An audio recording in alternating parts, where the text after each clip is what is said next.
पतंजलि का नाम पैसों से काम। पूर्व में अपने वक्तव्यों में हमने सत्य ज्ञान को उजागर करने की चेष्टा की है, जिससे जगत में फैलाए गए अनेकानेक झूठ एवं भ्रम से बाहर आकर आप पुरातन योग द्वारा पुण्य लाभ प्राप्त कर सके। योग पुण्य प्रदान करता है, पाप का नाश करता है। पुण्य एवं पाप दोनों का जन्म स्थल हमारा मन है, हमारे मन में उदित होने वाले विचार हैं। हमने कहा है कि विचार 24/7 चलने वाली सतत क्रिया है, जिस पर हमारा वश नहीं होता है। वश यदि होता है तो इस बात पर कि हम विचारों में परिवर्तन लाकर विचारों को नई दिशा दे सकते हैं और लगातार विचारों में परिवर्तन लाकर जीवन को नई दिशा दे सकते हैं। हमने पहले भी कहा है कि हमारा समस्त जीवन विचारों से संचालित है और पुनः यह कह रहे हैं कि हमारा समस्त निर्माण शरीर एवं मन का यह भी विचारों का ही परिणाम है। हमें पता नहीं होता है कि अनजाने में हम ऐसे विचारों को एकत्रित कर लेते हैं जिनकी हमें जीवन में तनिक भी आवश्यकता नहीं होती है, जिसके परिणाम स्वरूप हमारे मन का निर्माण हमारी इच्छा अनुसार नहीं हो पाता है और इसलिए हम तनाव की स्थिति में रहते हैं। आपका यह अनुभव अवश्य होगा कि मन जब अच्छी स्थिति में रहता है तो विचार भी अच्छे चलते हैं, तथा इसके विपरीत यह कि जब विचार अच्छे चलते हैं तो मन अच्छा एवं आनंदित होता है। हम ये कहना चाहते हैं कि विचार एवं मन भिन्न नहीं है, दोनों एक दूसरे के निर्माण में सहभागी हैं। इसीलिए योग चुपके से ऐसे अभ्यास संस्तुत करता है जिसके द्वारा मन में परिवर्तन आ जाए। विचारों को यदि आप बदलना चाहेंगे तो बड़ी रगड़ झगड़ करनी पड़ेगी और सफलता भी हाथ नहीं लगेगी। पुरातन योग के समस्त अभ्यास केवल मन को साधने एवं नियंत्रित करने के निमित्त हैं। योग में कोई भी सिद्धि या सफलता मन को एकाग्र करने एवं विचारों के प्रभाव को क्षीण करने के लिए हैं। एकाग्रित मन ही योग की चरम अवस्था है। आत्मा परमात्मा का संयोग प्रदान करने में सक्षम होता है। यह योग के ग्रंथों एवं पतंजलि सूत्रों में निर्दिष्ट है। पतंजलि ने पेट खाली पिचकाना, खाली पेट को नचाना, नाच दिखाना, सांस खींचो और निकालो जैसी क्रियाओं का वर्णन अपने सूत्रों में नहीं किया है। कुछ अज्ञानी पतंजलि को अनायास बदनाम करने में लगे हैं। महर्षि पतंजलि ने यम नियम से सूत्रों का शुभारंभ किया है, परंतु इसका कहीं भी योगा में उल्लेख नहीं किया जाता।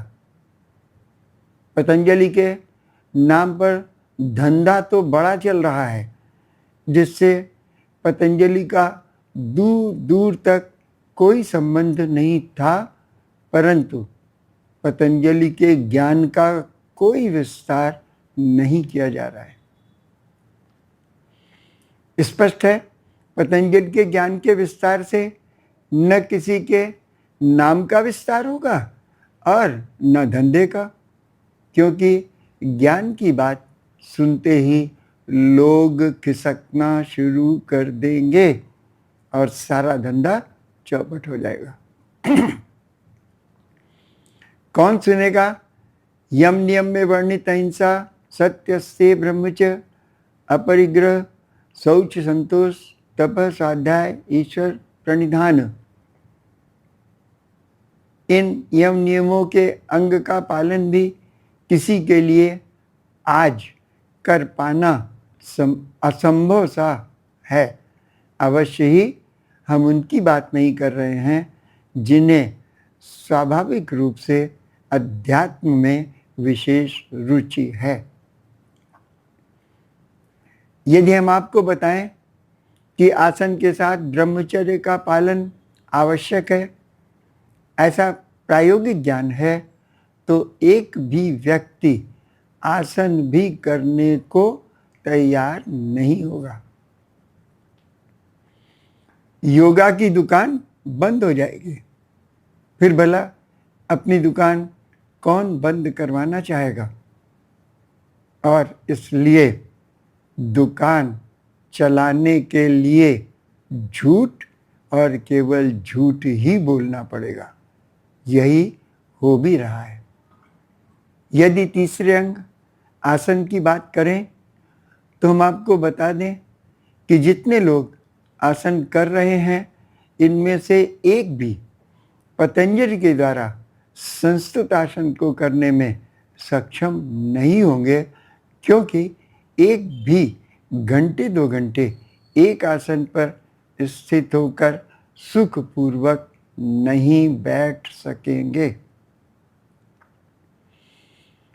पतंजलि आसन के लिए कहते हैं स्थिर सुखमासनम, स्थिरता पूर्वक किसी शांत स्थान पर योग साधना के लिए सुखपूर्वक घंटे 2 घंटे बैठने को आसन कहते हैं। योग में पतंजलि के इसी आसन की आवश्यकता है, न कि सिनेमा का गाना बजाकर उसकी लय पर आसन के नाम पर उछल कूद करने की।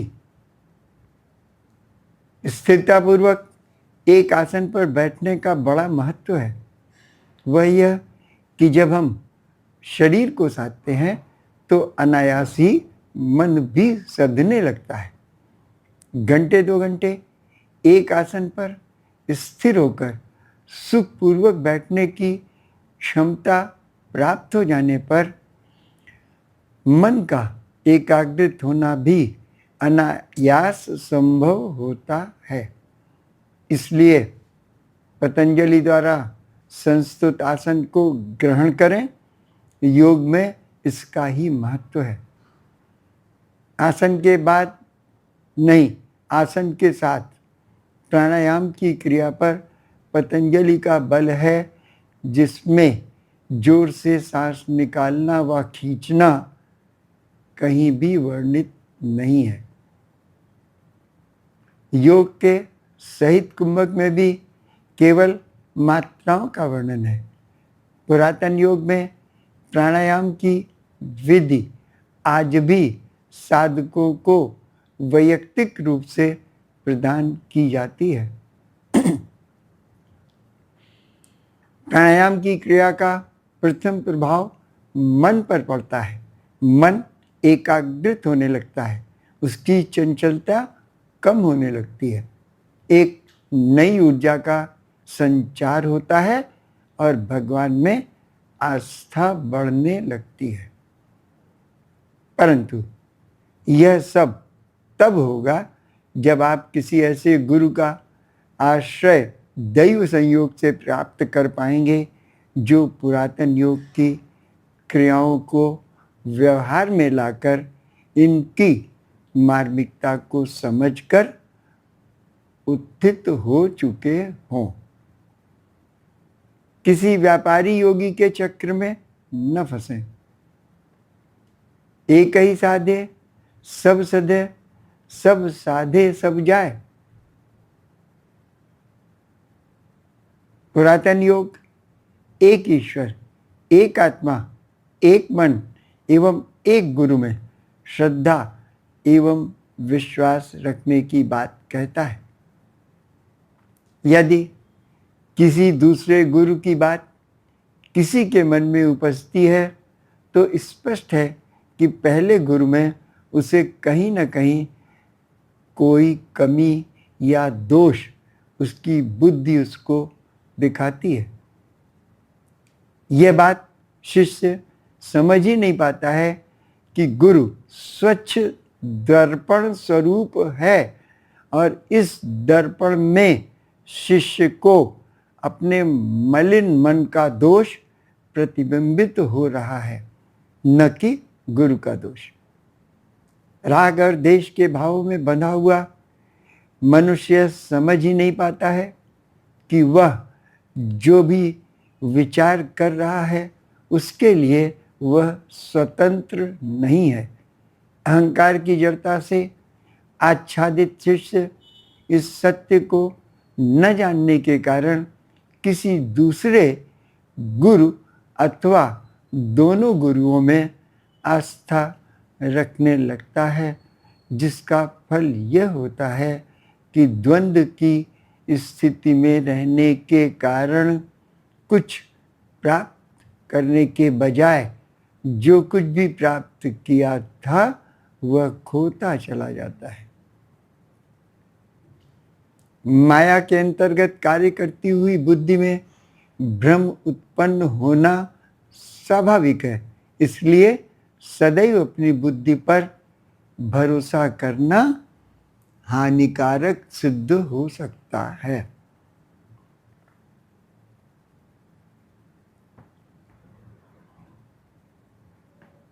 चलो जहां तक चल सको साथ मेरे तुम यार, पाओगे फल वहीं तक जहां तक चलोगे साथ।